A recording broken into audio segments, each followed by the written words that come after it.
বিসমিল্লাহির রহমানির রহিম। প্রিয় শিক্ষার্থীবৃন্দ,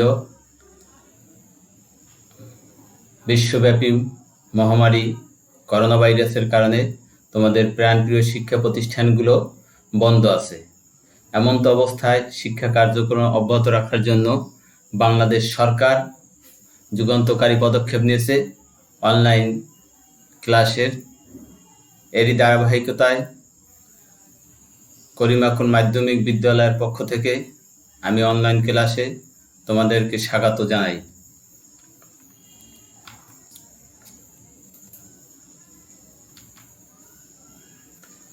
প্রথমে আমি আমার পরিচয় দিয়ে নিচ্ছি। আমি মোহাম্মদ এনায়েত হোসেন, সিনিয়র সহকারী শিক্ষক, করিমা খান মাধ্যমিক বিদ্যালয়, মঠবাড়িয়া, পিরোজপুর। শ্রেণী আজকে তোমাদের আলোচ্য বিষয় হচ্ছে অষ্টম শ্রেণীর তথ্য যোগাযোগ প্রযুক্তি, অধ্যায় 4, পাঠ 43, তারিখ 19/9/2020। প্রিয় শিক্ষার্থীবৃন্দ,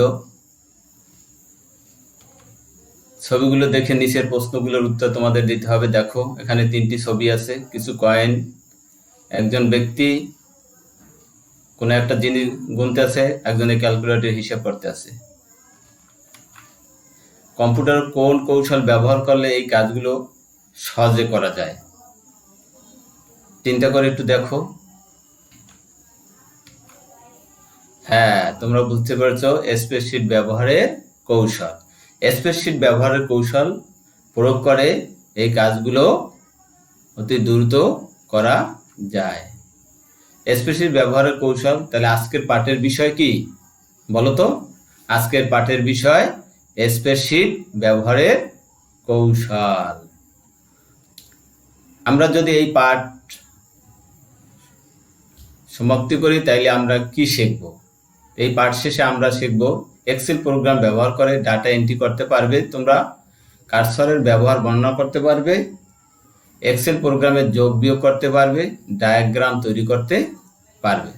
তো শিক্ষার্থীবৃন্দ, আমরা এই শিক্ষণ পল সময়ের আলোকে সামনে ক্লাসগুলো কিভাবে করা যায় দেখি। স্প্রেডশিট ব্যবহারের কৌশল।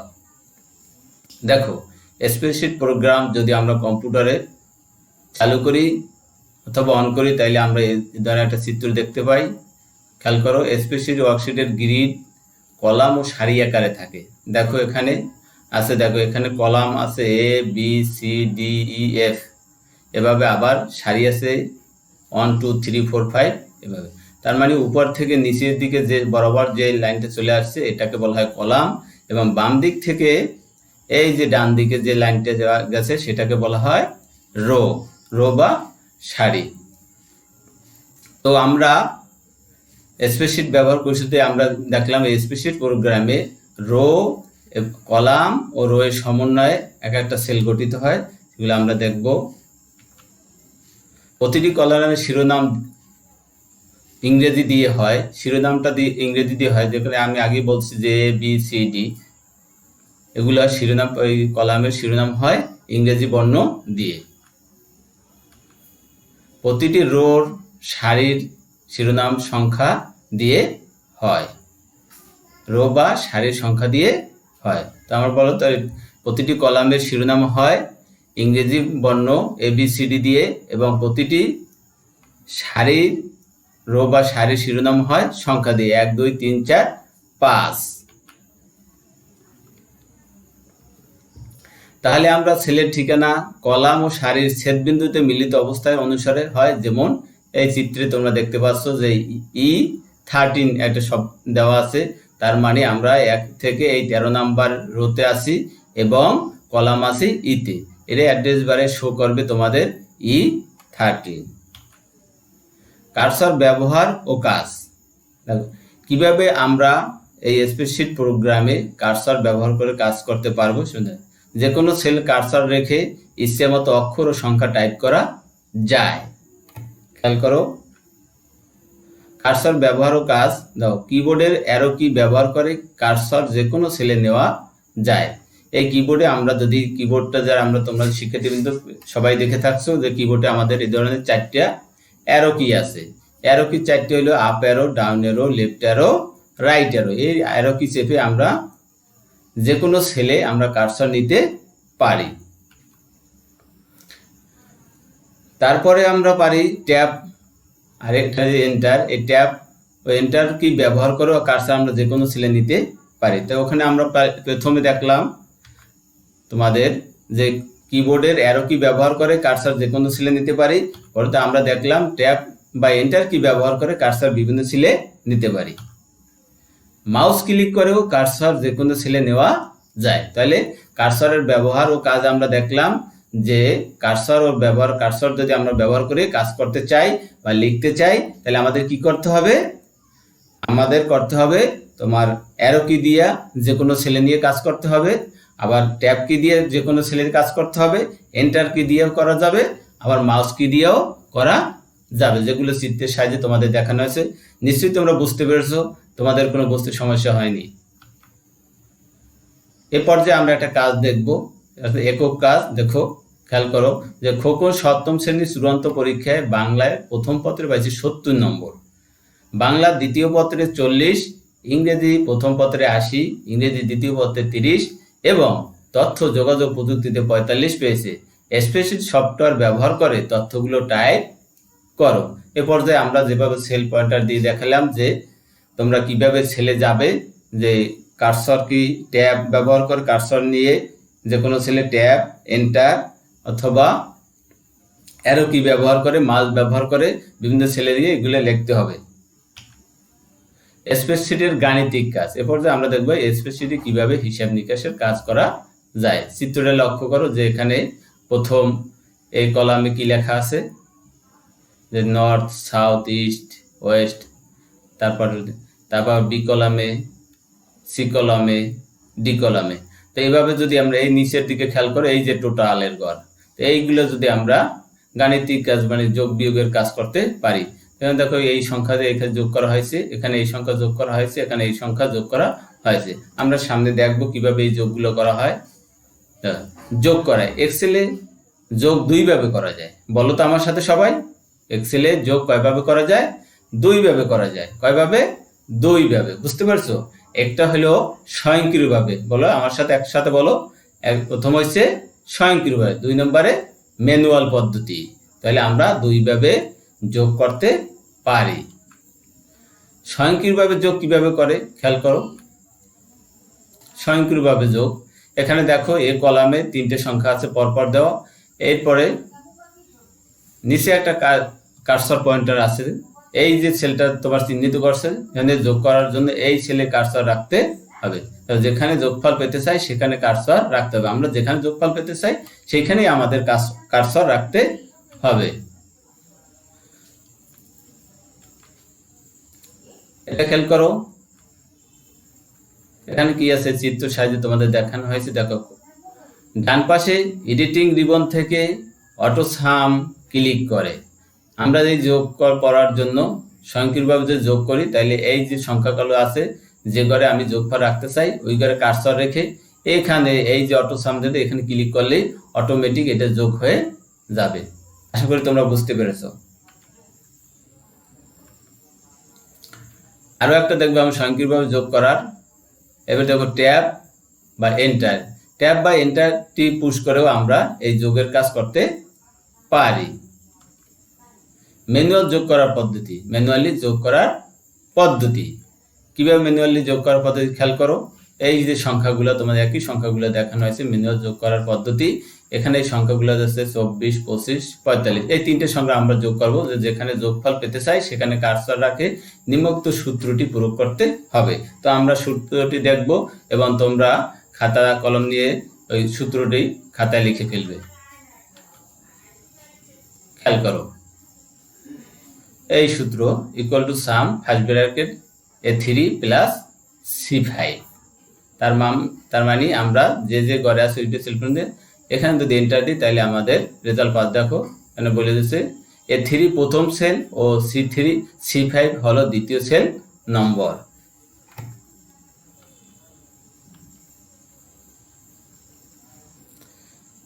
এখানেও ম্যানুয়ালি যোগ করার পদ্ধতি এন্টার বা ট্যাব পুশ করে যোগ করা যায়।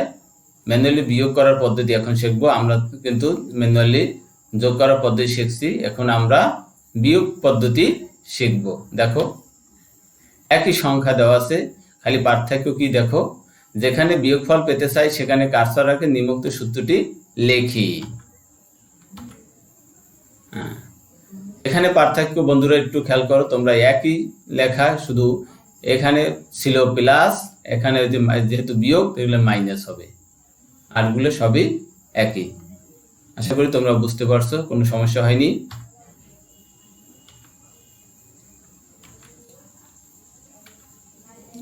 এ পর্যায়ে আমরা একটা জোড়াই কাজ দেখব।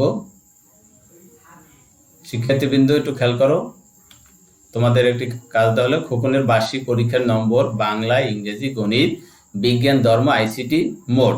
তাহলে বাংলায় পাইছি কত খোকন? 70। হ্যাঁ, তোমরা বুঝতে পারছো, খোকন বার্ষিক পরীক্ষার নম্বর ইংরেজিতে পেয়েছে 65, গণিতে 80, বিজ্ঞানে 76, ধর্মে 82, আইসিটিতে 45। এখন আমার এই মোটের ঘরে বসাইতে হবে। তো তোমাদের কাজ হলো এখানে জোড়ায় মিলে তোমরা দুজন দুজন করে মিলে এই কাজটা করবা। তো স্প্রেডশিট প্রোগ্রাম ব্যবহার করে খোকনের বার্ষিক পরীক্ষার মোট নম্বর বের করতে হবে। আশা করি তোমরা পূর্ববর্তী এসে দেখে বুঝতে পারছো এখানে কিভাবে আমরা করতে হবে যোগ পদ্ধতি। আমরা যে ম্যানুয়ালি যোগ পদ্ধতি দেখেছি ওই পদ্ধতি প্রয়োগ করতে হবে।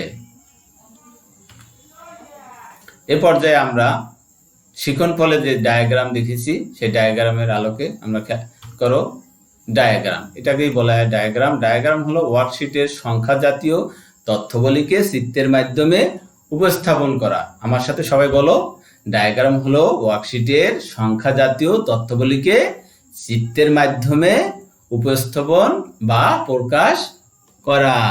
উপস্থাপন বা প্রকাশ করার জন্য এটা তোমরা খাতায় লিখে নিতে পারো।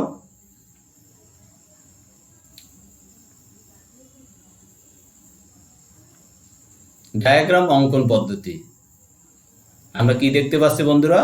ডায়াগ্রাম অঙ্কন পদ্ধতি। কিভাবে ডায়াগ্রাম অঙ্কন করতে হয় দেখো, 2005 সালে এসএসসি পরীক্ষা পাশের হার, এইটা সিরিয়াল নাম্বার 1 2 3। এখানে দেখো বোর্ড, এই কলামে বোর্ড দেওয়া আছে, বি কলামে পার্সেন্টেজ দেওয়া আছে। এখন এইটা আমরা কিভাবে ওয়ার্কশিট ব্যবহার করব অথবা স্প্রেডশিট প্রোগ্রাম ব্যবহার করে ডায়াগ্রাম সাজিয়ে প্রকাশ করব। তো ওয়ার্কশিটে উপাত্ত প্রবেশ করতে হবে, এই উপাত্তগুলো আমাদের কিবোর্ড থেকে টাইপ করে দেখাইতে হবে। তারপরে খেয়াল করো, হ্যাঁ এইখানে যে আমরা কালো চিত্র দেখতেছি, এখানে কিন্তু আমরা পূর্ববর্তী স্লাইডে দেখেছি কি এই লেখাগুলো, এখন আছে মানে কালো একটা চিত্র দেখো এখানে, তার মানে এটা সিলেক্ট করা হয়েছে। তার মানে আমাদের যদি ডায়াগ্রাম অঙ্কন করতে হয় প্রথমে এটা সিলেক্ট করতে হবে। সিলেক্ট তোমরা ইতিপূর্বে তোমরা শিখছো যে মাউসের পয়েন্টার চেপে রেখে যে পর্যন্ত ওইখানে ছেড়ে দিলে সিলেক্ট হয়ে যায়, উপাত্তগুলো সিলেক্ট করতে হবে। তাইলে কোনো ডায়াগ্রাম তৈরি করতে হলে সেটাকে প্রথম সিলেক্ট বা নির্বাচন করতে হয়। আশা করি তোমরা বুঝতে পেরেছো। দেখো ডায়াগ্রাম অঙ্কন পদ্ধতি কিভাবে করব, সিলেক্ট করার পরে ইনসার্টে চলে যেতে হবে। আমার কোথায় যেতে হবে? ইনসার্টে যেতে হবে। ইনসার্ট থেকে চার্ট ক্লিক করে ডায়াগ্রাম নির্ধারণ করতে হয়। ইনসার্ট ক্লিক করার পর এখানে চার্ট আছে, চার্ট ক্লিক করবে এবং এই চার্টের উপরে দেখো এই বিভিন্ন ডায়াগ্রাম দেওয়া আছে, আমরা খেয়াল করলেই বুঝতে পারবো। ওকে করলে ডায়াগ্রামটি অঙ্কিত হবে। দেখো যে কোনো একটা করে ওকে করলে সিলেক্ট করে ওকে করলে আমাদের ডায়াগ্রামটি অঙ্কিত হবে। বিভিন্ন প্রকার গ্রাফ বা ডায়াগ্রাম দেখো কি বিভিন্ন ধরনের গ্রাফ বা ডায়াগ্রাম আছে, আমরা খেয়াল করো চিত্রগুলো। এটাকে বলা হয় কলম, এটাকে বলা হয় লাইন, এটাকে বলা হয় পাই, এটাকে বলা হয় বার। তাহলে বিভিন্ন প্রকার ডায়াগ্রাম পেলাম আমরা। কয়টা ডায়াগ্রাম পেলাম? 4 প্রকারের। যদি তোমাদের প্রশ্ন করা হয় যে তোমরা কয় প্রকারের ডায়াগ্রাম পেলা, তাহলে উত্তর হবে কি 4 প্রকার। সবাই বুঝতে পেরেছো? 4 প্রকার ডায়াগ্রাম হবে।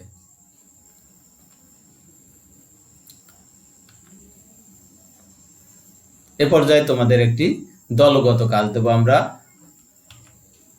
তোমার বিদ্যালয়ে পঞ্চম 5 জন শিক্ষার্থী আইসিটিতে আব্দুল্লাহ 47, রহমান 43, জেবা 42, মল্লিকা 45, দীপক 41, রনি 45 পেয়েছে। স্প্রেডশিট প্রোগ্রাম ব্যবহার করে একটা ডায়াগ্রাম তৈরি করতে হবে। এটা তোমাদের দলগত কাজ।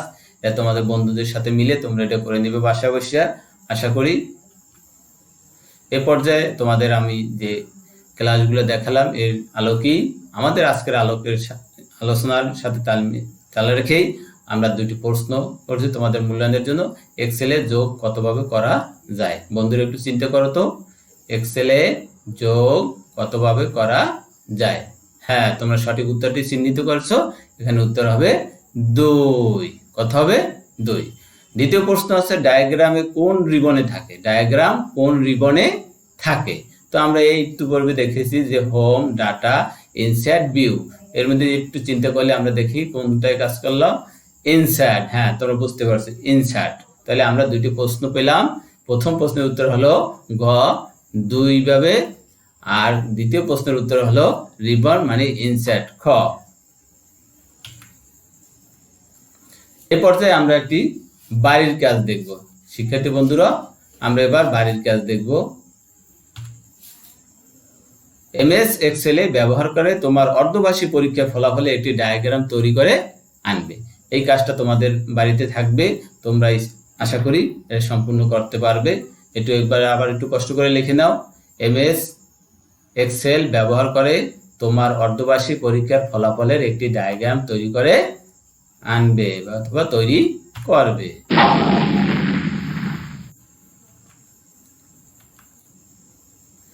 পরিশেষে তোমাদের সুস্বাস্থ্য কামনা করে তোমরা বাসায় থাকো, সুস্থ থাকো, এই বলে আমি আমার আজকের এই ক্লাসের ইতি টানছি। সবাইকে ধন্যবাদ। আল্লাহ হাফেজ।